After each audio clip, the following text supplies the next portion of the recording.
Më 24 maj në Tiranë do zhvillohet parada e krenarisë LGBT. Si çdo vit nuk mungon gjuha e urrëties në rrjetet sociale, por le të analizojmë së bashku disa nga mitet e pavërteta.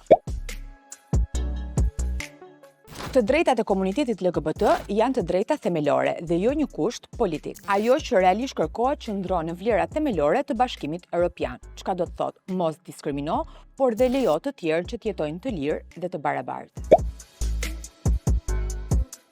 Fjala Pride, që në shqip do të thotë krenari, realisht nuk ka të bëjë as me mendjemadhësi dhe as me ndjenja superioriteti. Parada e krenarisë lindi më 28 qershor të vitit 1970 në Shtetet e Bashkuara të Amerikës, si përkujtim i revoltës të Stonewallit, ndërsa në Shqipëri u zhvilluar për herë të parë në maj të vitit 2012. Është një kundërpërgjigje ndaj dhunës, turpit dhe përjashtimit që komuniteti ka përjetuar ndër dekada. Të jesh krenar për identitetin tënd në një shoqëri ku të kanë thënë zakonisht se je i papranueshëm, i sëmur apo gabim është një akt emancipues dhe i kujdimshëm.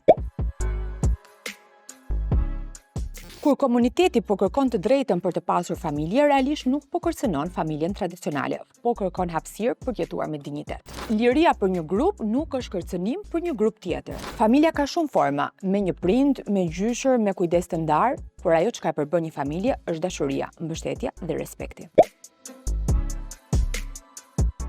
Ballkani realisht ka shumë halle, por të drejtat e njerëzit tashmë nuk duhet përbën një luks. Parada nuk është një fest, por është një thirrje për një shoqëri ku ende shumë njerëz përballen me urrëtitjen dhe përjashtimin. Dhe ky është një hall. A nuk është drejtësia halli i gjithë shoqërisë? Nëse keni pyetje, komente apo kuriozitete të tjera për javën e krenarisë, na shkruani në koment.